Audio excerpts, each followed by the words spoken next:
Legends! Impact! Aduh, ini bingung bahas apa anjir mata. Ya, langsung bahas aja lah. Oke, bismillahirrahmanirrahim. Assalamualaikum warahmatullahi wabarakatuh. Kembali ke channel Perasaan dan Salah 12. Ini aku bingung mau bahas apa anjir sumpah, karena ya pada dasarnya episode 26 ini cuma recap. Bener-bener literally cuma episode recap aja. Separuh episode itu hampir lebih dari separuhnya itu cuma recap dari episode 1 sampai 24. Tapi ya coba aku bahas aja Kamen Rider Zetsu episode 26.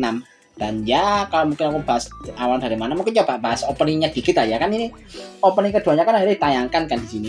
Dan menurutku sih openingnya cukup keren dan memang vibe-nya emang kayak vibe opening anime sih. Aku kalau apalagi dari lagunya Norabene kan digarap sama vokalisnya Back On kan. Jadi kan cukup bagus dan cukup ya masih pendapatnya masih tetap gak berubah, masih tetap keren kok. Meskipun ya ada satu momennya bikin aku rada ngakak sih di bagian ini. Di bagian openingnya itu tiba-tiba ini si Tri tiba-tiba jadi Elmelet. Anjir aku agak ngakak di bagian di situ. Ini kenapa tiba-tiba si Tri jadi sengklek gini anjir. Ini gak tiba-tiba dia jadi Dan Kuroto 2.0 kan ini. Curiga jadi kayak gitu jajannya kalau apalagi yang garapnya juga Yuya kan. Aduh, kayaknya mending aku rekaman ulang aja ya pas bagian ini aja. Aduh, aku lupa ada beberapa poin penting yang aku lewatin ya pas aku bahas soal bagian recapnya ini. Karena ya ini ternyata meskipun bagian ini bisa di episode itu cuma recap ya, hampir sekitar berapa tuh, sekitar 70% mungkin kalau jadi 70 atau 80% itu recap. Ada beberapa poin penting yang harus dibahas di sini, yaitu soal berubahnya jalan cerita setelah Bako mengungkap semuanya di misi kali ini. Jadi di misi dimana dia mengungkap semua hal yang dia lihat di precognition dreamnya dia sendiri. Sebenarnya ya kalau dibilang berubah ya sudah sejak episode 25 kemarin sih berubahnya ya, tapi jadi bilang ini juga termasuk yang mempengaruhi karena jalan cerita jadi banyak yang berubah gitu, terutama soal ini loh, soal outbreaknya Bomb Nightmare. Kalau misalnya kalian ingat ya, outbreaknya Bomb Nightmare kan jadi ada satu hal, misalnya hal yang paling krusial yang terjadi pada saat Kamen Rider Zetsu awal-awal tayang kan, karena dari outbreaknya si Bomb Nightmare inilah pihaknya The Lady atau Lady dan juga Shinox ini bisa menyebarkan banyak bibit Nightmare ke dunia nyata kan. Nah karena si Bako sudah mengalahkan Bomb Nightmare jauh lebih cepat dibandingkan sebelumnya, alias Bomb Nightmare udah keburu dikalahkan pada saat masih di dalam mimpi, ya si penyebaran bibit Nightmare ini nggak pernah terjadi pada akhirnya. Jadi nggak ada tuh kasusnya orang-orang yang notabene kejangkit Nightmare di dalam mimpi, itu nggak ada di sini. Jadi mulai kayak kemudian Nightmare yang sebelumnya kayak misalnya ada si Crow Nightmare, Poison Nightmare, kemudian Prison Nightmare, dan juga Nightmare lainnya notabene muncul di awal cerita Zetsu berjalan tuh akhirnya nggak pernah muncul di sini. Jadi berarti kan itu mulai yang notabene pertama muncul setelah outbreaknya Bomb Nightmare, berarti dari Crown Nightmare sampai paling terakhir itu Disaster Nightmare ya, itu semuanya tuh nggak pernah ada karena bibit Nightmare-nya nggak pernah dilepas sama pihaknya The Lady, karena si Bomb Nightmare yang notabene jadi kunci outbreak-nya itu udah dikalahkan lebih dahulu. Ini juga benar-benar mengubah semuanya, jadi kayak ini juga bikin akhirnya ceritanya bisa lebih fokus nih dari Baku yang awalnya fokusnya itu benar-benar mengalahkan para Nightmare yang sudah terlanjur tersebar bibitnya. Sekarang fokusnya dia benar-benar melawan konspirasinya Kode aja. Jadi benar-benar lebih terpusat sekarang dari segi misinya, jadi lebih terfokus gini, juga nggak lagi ke distract sama urusan Nightmare lagi. Dan kalau melihat Nightmare-nya nggak tahu ya bakal kayak gimana nanti penyebarannya seperti apa. Tapi kemungkinan ya penyebaran Nightmare ini mungkin bakal lewat perantara yang berbeda ya. Mungkin dari perantara dari kubu antagonis, tepatnya si Burnout, yaitu alias si Kamen Rider Down. Ini aku spill di sini aja sekalian ya. Karena kan kalau misalnya kalian tahu ya, Kamen Rider Down kan bisa dibilang ada deskripsinya yang udah di spill ya. Kan karakternya Kamen Rider Down itu adalah karakter yang notabene dapat hukuman, ada seorang narapidana yang diberi hukuman penjara selama 1000 tahun kan. Dan dia kayak bekerja di pihak yang notabene sepertinya ada hubungan dengan para Nightmare itu sendiri juga gitu loh. Jadi mungkin penyebaran Nightmare-nya bakal lebih condong ke sana, meskipun nggak semuanya bakal ditampilin sih. Terus apa lagi ya? Ya itu semua sih, dan juga ya ini juga mempengaruhi juga ke dari segi gerak-geriknya Odaka juga di sini ya. Karena ya bisa dibilang karena dia itu udah di-spill semua sejak awal kan, ini kan di bagiannya Odaka kan juga ada kan pada saat si Baku itu kan kayak mempresentasikan ya lewat proses captionnya dia ke Pak Fujimi, Nagumo dan juga Minami di dunia nyata. Itu kan ada Odaka juga alias Nox yang namanya juga ikut nyaksikan ceritanya Baku, cerita dari Precognition Dreamnya Baku, dan bahkan dia juga sampai dikasih tahu loh tentang perihal rivalitasnya mereka antara Baku sama dia, bahkan sampai ke titik di mana dia akhirnya tewas di tangannya Baku. Itu diceritakan semua di sini sama Baku. Juga Baku kan manggil Nox kan Odaka-san, bukan Nox lagi, dia benar-benar manggil pakai nama asli di sini. Ini juga sebenarnya bakal ngaruh ya ke cerita kedepannya, karena semuanya udah di-spill dari awal, dimana mungkin di sini hitungannya si Odaka tuh mungkin pasti belum mengerti terlalu banyak ya. Jadi gerak-geriknya bakal benar-benar berubah drastis ini. Ya seperti kata-kata Baku, jalan takdir telah berubah. Jadi benar-benar semuanya udah benar-benar berubah dari yang seharusnya. Karena ya itu tadi, karena Baku sudah menjelaskan semuanya dari awal setelah perihal apa yang sudah dia lihat di Precognition Dreamnya dia sendiri. Dan kalau dibilang apakah Delady tahu soal ini, ya kemungkinan besar iya, karena ada scene di mana si Delady kayak sedikit tertarik ya terhadap kekuatan Precognition Dreamnya si Baku. Jadi ya mungkin di sini ya mungkin Delady udah tahu, karena inget loh, Delady itu punya intuisi yang cukup tajam, dan dia bahkan dia tuh bisa yang sampai di titik dia tuh bisa membaca ingatan orang kan, mengendalikan pikiran orang. Kalau dia punya kekuatan kayak gitu, bukan nggak mungkin Delady itu tahu soal kekuatan Precognition Dreamnya Baku. Jadi ya ini juga bakal mempengaruhi rencana dia ke depannya, yang mungkin bakal sedikit dirombak di sini. Dari awal fokusnya menyebarkan bibit nightmare lewat perantara nightmare yang lagi outbreak ke dunia nyata, mungkin rencananya bakal sedikit bergeser ke arah berbeda, tapi mungkin goalsnya tetap sama. Dia tuh pengen ya notabene kayak memperbanyak ya kayak notabene menyebarkan nightmare tapi dengan cara berbeda mungkin, atau gimana nggak tahu sih, tapi ya tujuannya tetap sama, yaitu demi membangunkan Nemu. Karena kan Nemu kan di sini, karena itu kan ini kayak balik awal lagi, Nemu kan masih tertidur di dunia nyata kan, belum bangun dia. Jadi ya tujuannya tetap sama, tapi mungkin proses menuju tujuannya itu yang sedikit dimodifikasi karena semua hal sudah berubah sejak awal ini. Ini gila sih, benar-benar sampai sedetail itu loh untuk bagiannya untuk bagian si Precognition Dream yang dijelaskan sama Baku ini. Karena memang benar-benar semuanya kayak jadi kesakit gitu, jadi kayak recap tapi banyak poin-poin penting yang lebih dipersingkat di sini. Jadi kayak banyak hal yang cerita juga ya, memang banyak beberapa hal yang di-skip ya. Beberapa hal yang kayak pertarungan para nightmare dengan para nightmare efek Rojo itu kan di-skip kan, karena kan nightmare nggak pernah outbreak karena nggak pernah ada bibit nightmare tersebar kan. Tapi itu cukup bagus sih, karena bisa dibuat cerita bisa lebih terfokus ke depannya nanti tanpa harus balik lagi dari awal. Dan juga perihal kemunculan ini kan juga nanti ini kan ini juga mengaruh juga sih ke beberapa karakter yang berjalan jauh lebih cepat dari sebelumnya. Ya kecuali kayak ini, kayak C5 sama Six yang notabene muncul lebih cepat kan, dimana C5 akhirnya beraksi lebih cepat dari sebelumnya. Terus juga si Six alias Kureha yang notabene direkrut lagi ke kode jauh lebih cepat dari sebelumnya. Ya ini juga mengaruhnya ke sana gitu, karena ya aksinya Baku ini adalah bener udah ditandai sama kode ya, sebagai kayak ancaman yang mengancam mereka. Ya udah semua hal jadi kayak serba dipercepat biar lebih terfokus ke satu titik gitu. Dan sembari Baku jelasin soal ini ya, di sisi lain kan ada bagian di mana Tri akhirnya manggil Five sama Sixan buat ikut briefing soal misinya mereka yang baru sekarang, itu misi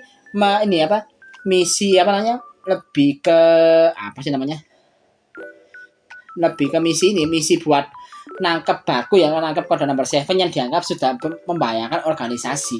Katanya sih kalau menurut Tri sih ya misinya tuh nggak peduli ya soal Baku itu hidup otomatis, dia nggak peduli. Yang penting Zetsu drivernya bisa direbut lagi. Itu tujuan misinya si Tri yang dikatakan sama si Tri di sini ya. Dan ini juga kelihatannya ada cukup unik ya, di mana si Five ya itu kayak agak sedikit ragu ya waktu kayak mempertanyakan kenapa kok mereka harus memburu rekannya sendiri gitu.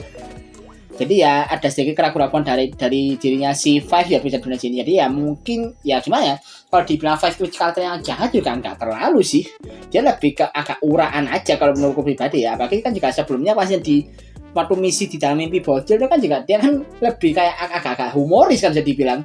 Jadi ya kalau dibilang jahat sih nggak terlalu sebenarnya.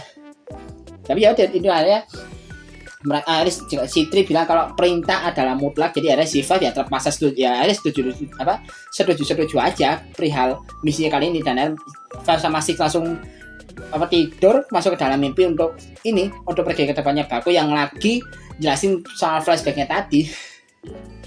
Dan singkatnya udah akhirnya mereka ketemu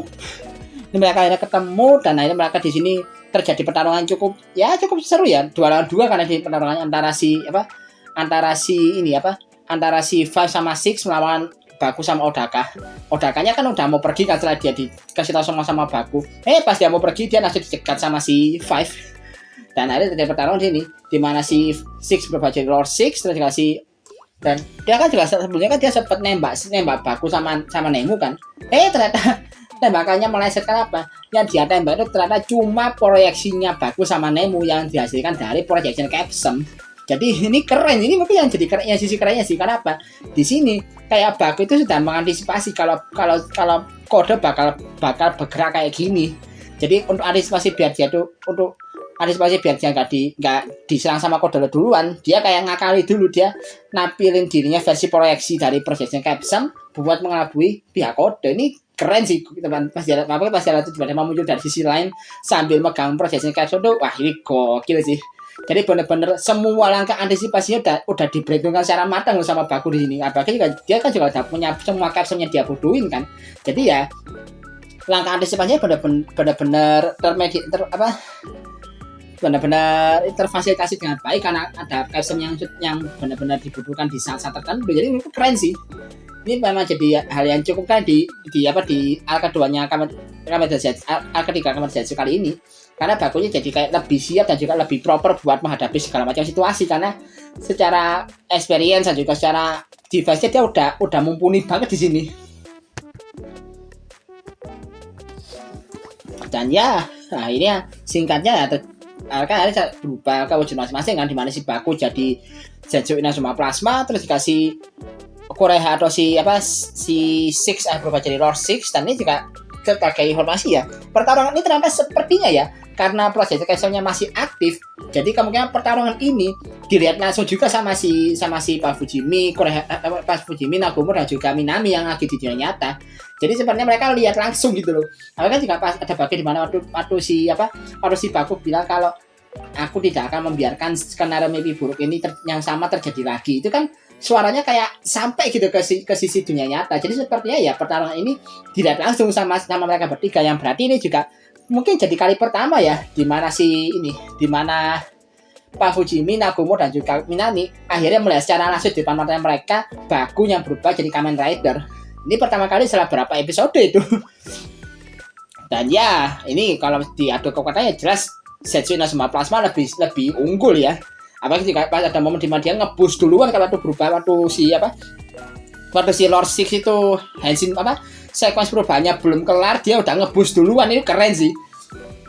Apalagi pas dia nyobanya dia kan benar-benar memanfaatkan ability-nya, dia bisa bergerak cepat kilat kan, yang notabene benar-benar bikin Lord Six itu nggak berkutik di sini karena dia tembakannya nggak ada yang kena gitu. Apalagi jika kayak serangannya si Zetsu Inazuma Plasma kayak lebih akurat gitu. Jadi ya benar-benar terpojok lah sini karena mungkin dari power scaling ya bisa dibilang nggak tahu sih power scalingnya berapa ya antara Kamen Zetsu Inazuma Plasma sama Lord Six. Tapi kayaknya sih ya kalau aku pribadi nebak sih mungkin sedikit berimbang, tapi kalau dibilang berimbang pun juga kayaknya Zetsu Inazuma Plasma masih lebih unggul.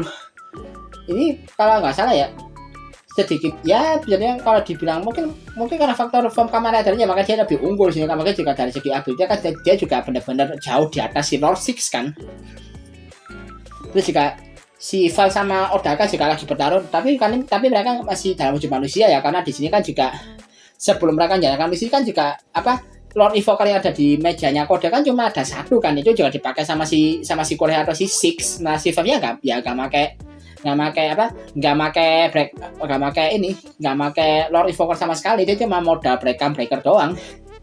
Jadi dia ada momen dia adu tembak sama si Odaka, dan ini yang cukup unik sih, dimana dia itu sempat pakai captionnya dia buat bikin portal gitu kan, bikin portal biar tembakannya bisa ngarah langsung ke Odaka meskipun dia kena kondisi lagi sembunyi. Itu keren sih, strateginya. Tapi ya udah, mereka si Odaka biasanya tetap lebih unggul ya di sini dalam pertarungan dalam 1 lawan 1 meskipun dalam wujud manusia ya. Dan ya bisa dibilang pertarungannya lebih lama ya, dan juga cukup kangen juga ya lihat mereka bertarung dalam wujud manusia lagi, pada baru lewat 2 atau 3 episode kan sejak mereka bertarung dalam wujud manusia. Itu cukup keren sih menurutku.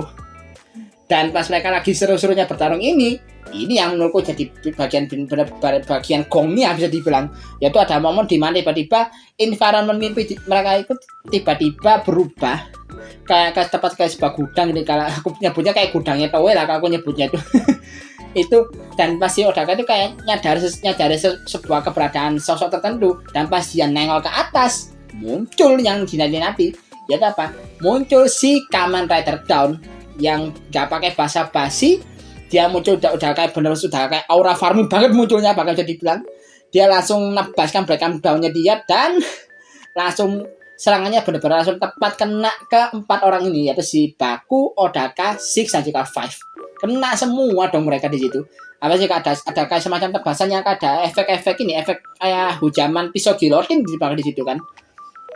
Yang ya kalau dibilang, makanya sampai bikin si Nemu juga sempat menjadi histeris kan gara-gara si Baku kena serang kayak gitu tuh. Meskipun ya harusnya sih nggak mati lah ya kan, cuma kayak kena damage saja. Menurut yang justru yang aku paling khawatir malah ini Odaka sama Five, apakah mereka kenanya kan juga masih dalam wujud manusia gitu, itu apakah mati itu mereka berdua. Dan ya udah, serangannya Kamen Rider Dawn di sini langsung menutup episode. Benar-benar singkat banget memang bisa dibilang nih. Jadi emang nggak ada yang seperti itu, karena benar-benar cuma recap doang. Jadi ya bahasanya cuma sampai sini aja bisa dibilang. Dan langsung aku lanjut aja ke preview ya, karena emang nggak ada yang bisa dibahas banget lebih dari ini gitu. Karena benar-benar cuma recap. Jadi ya bahasanya aku langsung bahas ke preview, di mana ada beberapa poin, yaitu kelanjutan aksinya Kamen Rider Dawn yang bakal lawan Zetsu Inazuma Plasma. Ya pasti kalau dia ya Zetsu Inazuma Plasma bakal ke Bandai sih kayaknya. Terus juga ada ini Komandan Zero yang muncul lagi, dan dia bilang kalau Zeke akhirnya mulai bergerak. Ini nggak tahu Zeke maksudnya siapa, tapi kalau feelingku ya Zeke itu ya si ini penggunanya si Kamen Rider Dawn ya kayaknya sih. Dan ada juga ini juga nyambung sama dialognya The Lady yang bilang kalau musuh kita bukan cuma kode. Ini berarti mengindikasikan kalau ada pihak antagonis ketiga atau anak pihak kelompok lain yang bisa dibilang bergerak, yang juga bergerak di sisi perselisihan antara kubu The Lady sama kode. Ini nggak tahu nama kelompoknya siapa, masih belum di reveal, tapi ya frontman-nya ya si Zeke ini adalah si Kamen Rider Dawn, dia frontman-nya dari pihak ketiga ini. Dan plot twist-nya ini juga diumumkan tepat di hari Minggu pas episodenya tayang kemarin, yaitu soal siapa pemeran yang bakal jadi usernya Kamen Rider Dawn. Dan ya pemerannya adalah Kosei Amano. Gimana nggak kejang-kejang nyoba tuh yang nonton. Iya, Kosei Amano, aktor yang sebelumnya berperan sebagai Tachibana Sakuya alias Kamen Rider Garen, sang second rider di Kamen Rider Blade. Terus juga jadi pihak kepala sekolah di SMA Manogawa, yaitu si Libera Zodiac, dan juga jadi salah satu kacungnya Dark Death di Osama Seneking Oger. Dia comeback lagi dan sekarang jadi third rider di Kamen Rider Zetsu, yaitu si Zeke alias Kamen Rider Dawn. Ini gokil sih. Ternyata ini jawabannya. Ya kalau dibilang alumni Rider dan Sentai, iya, dia memang alumni Rider dan Sentai. Di Kamen Rider aja dia pernah main sampai 2 kali kan, di Blade sama Force. Di Sentai dia pernah main di King Oger kemarin. Jadi ya sesuai rumor. Dan ini juga unik sih, apalagi juga aktornya kan jadi baru aja berapa bulan baru sekitar 1-2 tahun yang lalu dia comeback di Kamen Rider Outsiders kan, langsung muncul lagi di sini sebagai tetadanya Zetsu. Dong gila sih emang Kosei Amano, gak tanggung loh aktor yang dipanggil di sini. Oke, bakal siapa gitu aktornya yang notabene alumni Sentai sama Rider kan, ternyata Tachibana Hasan dong. Kaget aku. Dan ya kalau dari umurnya juga unik sih, karena seperti ya Kose Amano mungkin bakal jadi ini bakal jadi Third Rider aktor pemeran tertiary rider di era Reiwa dengan usia paling tua loh. Ini kalau sebagai informasi aja ya. Aktornya si Kose Amano itu udah mau kepala 5 loh umurnya. Udah umur 47 atau 49 gitu aktornya tuh umurnya tuh. Jadi emang udah mau kepala 5, udah mau mbah bukan om lagi, mbah malah. Jadi udah mau kepala 5 dan dia jadi pemeran Third Rider. Gila sih ini. Dibandingkan dengan para cast Third Rider sebelumnya ya, ini dia yang umurnya paling jauh loh, udah mau kepala 5 bahkan kan. Wah ini menarik sih bakal kayak gimana personality-nya ya, apakah ya kalau personality dinginnya sih ya dari zaman dia berperan jadi Kamen Rider Garden Boy juga udah dingin kan personality-nya. Pas dia jadi Liga Zodiac dia lebih kayak villain karismatik gitu. Terus juga pas dia jadi kacungnya Dark di King Oger dia lebih kayak villain creepy gitu. Jadi ya cukup mendukung sih kalau dia memang bakal jadi sisi antagonis terlebih dahulu. Terus juga ada momen di mana Odaka sepertinya bakal mulai sedikit bantu Baku ya, karena Baku juga sempat ngasih capsum ke si Odaka ya, dan nggak ada sih capsumnya apa, tapi feelingku sih kayak recovery capsum ya yang dikasih. Ini capsum favoritnya Odaka. Jadi mungkin ya entah dibuat apa ya, mungkin dipakai buat benerin Black Ambassador-nya dia dulu, atau ya mungkin dia ini udah sampai di titik dimana si Odaka tuh udah mau masuk ke tempat penyimpanan beltnya Night Invoker-nya dia, mungkin gitu ya. Makanya sama si Baku udah dikasih recovery capsum secara cuma-cuma sama dia. Terus juga ada ini kayak di real life-nya ya, ada momen di mana si Baku tuh kayak Baku sama Minami sih lebih tepatnya ya. Dia itu kayak masang beberapa setsu sensor di beberapa tempat gitu, kayak mulai di tempat parkir sepeda pancal, atau juga di jendela dia. Jadi kayak sepertinya buat langkah antisipasinya dia buat jaga-jaga kalau misalnya kode langsung incar jadi dunia nyata, makanya sama dia dipasang setsu sensor di beberapa tempat. Ini keren sih. Jadi kayak Baku langkahnya bener-bener antisipatif banget di sini. Dan yang paling pertamanya adalah ini Henshin perdananya dari Zeke yang berubah jadi Kamen Rider Dawn, dan juga kayak full combat-nya bakal diperlihatkan nanti di episode 27 nanti ya. Dan yang utamanya juga ada ini di mana dia ternyata bisa rider kick juga loh. Jadi kayak nggak tahu rider kick sequence-nya bakal kayak gimana ya. Apalagi juga kan dia kondisi rider kick nggak megang breakdown down-nya dia kan. Mungkin ya ini mungkin tebakanku aja. Kayak sih finishing rider kick-nya Kamen Rider Dawn ini mungkin gerakan awalnya adalah dia ngelempar breakdown down-nya dia dulu sampai nusuk ke musuhnya, baru dia rider kick kayak sih gitu ya. Kayak ya mungkin ini kalau agak bingung mungkin kayak ini. Kayak rider kick finishingnya si Kamen Rider Den Road Form. Itu kan dia ngelempar lempar dan gasnya dulu, terus baru si Oratorusnya rider kick kan. Mungkin kayak gitu sih gerakannya. Dan akhirnya nih setelah sekian lama ya, akhirnya Zetsu Plasma Booster muncul lagi di sini dong. Setelah berapa episode hilang gitu. Kalau nggak salah terakhir kali dipakai itu waktu lawan Shadow Nightmare kan ya. Jadi udah berapa episode itu? Dari episode 15 kalau nggak salah itu, dan baru muncul lagi ya di sini di episode 27 nanti. Jadi kayak hampir nunggu 12 ya berarti, nunggu 12 episode lah baru muncul lagi tuh formnya. Gila sih. Jadi benar-benar sepanjang arc kedua tuh Plasma Booster nggak pernah dipakai loh. Ya udah kayak gini aja bahasanya, ya bener-bener bingung lah mau bahas dari mana dulu nih ya, apalagi jika memang bener-bener hampir 80% episode aja cuma recap gitu, jadi aku bingung mau bahas apa gitu. Kayak apalagi bener-bener cuma recap dari pre-condition di Dream yang dilihat sama si Baku kan, dari episode 1 sampai 24 itu doang. Dari Baku jadi Kamen Rider Zetsu pertama kali, terus ditambah mati sama si Tri, udah sampai situ aja bahasannya gitu loh. Ya udahlah, mungkin kayaknya bisa jadi bahasa singkat yang paling singkat mungkin dari yang pernah aku buat di channel ini ya. Jadi oke, sekian dulu video kali ini. Like dan share video ini kalau suka video ini. Subscribe juga channel aku kalau suka channel ini. Kalau kan ada yang mau kalian koleksi dan mau nambahkan, coba tulis kolom komentar. Dan kalau mau kasih video tambahan juga bisa klik link terakhir di kolom deskripsi di bawah. Akhir kata, assalamualaikum warahmatullahi wabarakatuh. Salam dari Pelanggan 412.